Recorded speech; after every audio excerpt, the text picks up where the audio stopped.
Day 2 of the Allied Odyssey is now behind us, and so it's time to take a look at the 6 teams still battling for their spots in the playoffs and how the day went for them. We're going to start out by looking at Bbl Esports versus NIP. On paper, NIP should win this matchup 2-0, and they did, but with a bit of a struggle on Ascent. They were definitely not on form on day 1. We saw a slightly better performance from them here, but again, a lot of mistakes being made by their opponents. Bind was an incredibly successful map for them. 13-3. At the time, it was the most one-sided game of the tournament. Ascent then went to overtime, where we even saw Phoenix being picked out by NIP, and Hip, 32 kills on that agent. Not too bad. For Bind, the attacking side was dominant from NIP. They won an amazing 9 rounds, and then ended up flawlessly closing it out when they went over to defense.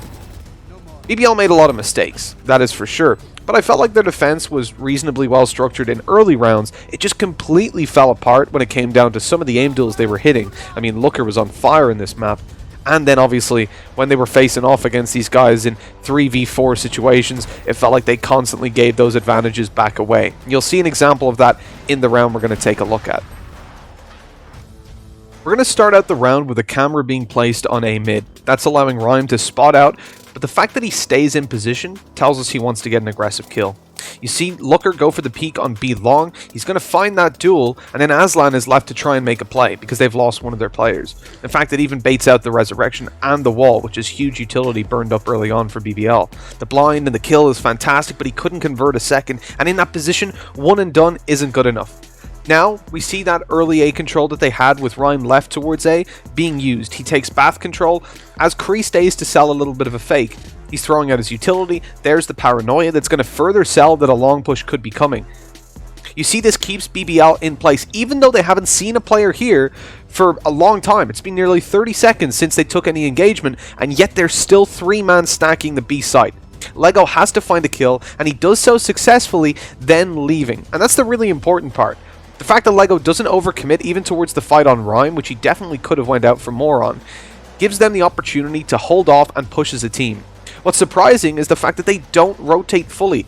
Obviously, they could take the teleporter and plant, so you want to leave a player there just in case, but now to push out, it just seems reckless. That kill onto Rhyme makes them want to run forward and take every single fight they can, not accounting for Kree still being there on the operator. They lose another man, and just as the Cypher comes to join the fight, they have to push. They have no smokes to counteract this operator, and that's where a lot can be done by Fearoth.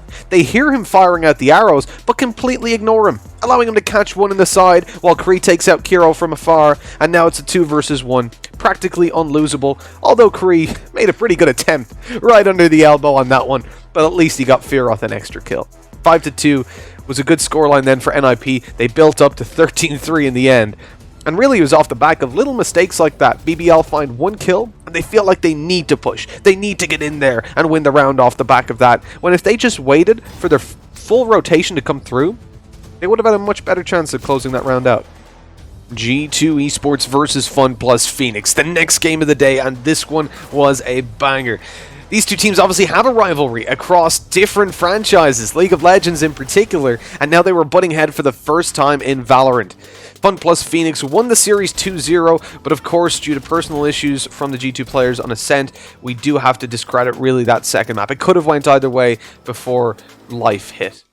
Split, though, was fantastic. 13-10 in favor of Fun plus Phoenix in the end, but G2 got off to a 5-0 start, and their aggression on the defensive side is always a treat to look at. We're going to look at one of those rounds, in fact, where they just went wild and started to get in their opponents' faces. It's round number 5, and in this one, they went wild. Anytime you see Omen on the defensive side in that position, you know there's going to be a fight. But nobody expected this from Artis. Just launching himself forward, the paranoia in play allowed him to get the kill to Angel. And it's really important that they did this. When you notice that the attacking side has got the resurrection, you do not want to play passive. Allow them to get a kill, push into the site, win it over, and then get another man up afterwards. Instead, G2 got this very early active aggression from Artis with the paranoia to pop that resurrection very early on. This leaves Fun plus Phoenix without that ultimate, and indeed low HP on one of their players after all the damage done by the nade and the spray. From there, G2 have their own res first of all. David P got a 4K in the previous round, shutting down the pistol play on mid and getting that ultimate up. G2 decide on a passive B hold with just one player, thinking that early aggression and the 2 players that were spotted would have caused a heavy rotation to the A site. But FunPlus Phoenix just waited, ran down that clock and eventually pushed in. They win a lot of the duels initially, or the first duel, getting the site and the plant. But then things pull back. That kill by Patatek buys G2 time. They don't need to play too active and too aggressive, they can wait. Mixwell goes in, still having his dash, which is why he's ready to take such an aggressive peek, jumping out, right-clicking, and fading back immediately. They trade out Angel after he finds 1 kill, and then David P's res comes into play. Mixwell from above on another, leaving Xiao all by himself. And although he does his damn best to pick this up, finding a 2k and then extending to almost win the round with a 4th on David P, but it wasn't enough in the end. And we know Xiao's an insane individual player. He definitely had his game in this matchup. But G2 were the ones to take this round, and I really liked when we saw that in the casting booth, that just straight aggression. They realized, listen, we need to set the pace here, we need to pop that res early on, and Artis just flies in. Look at that, absolutely gorgeous.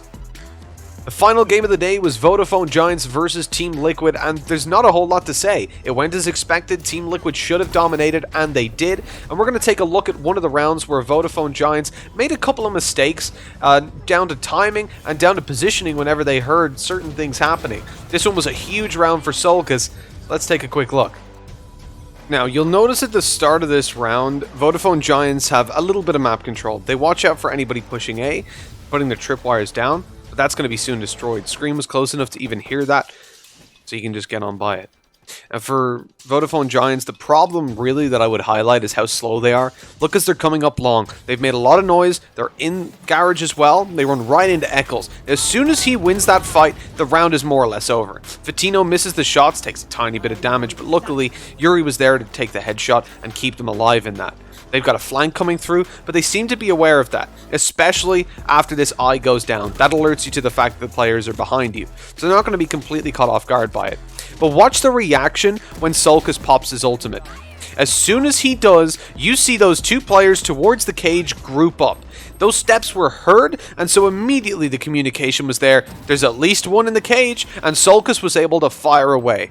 That's a big problem. If you hear that showstopper being popped, the first thing you should do is run away, and definitely run away from your teammates. But the group up made it easy to find a double.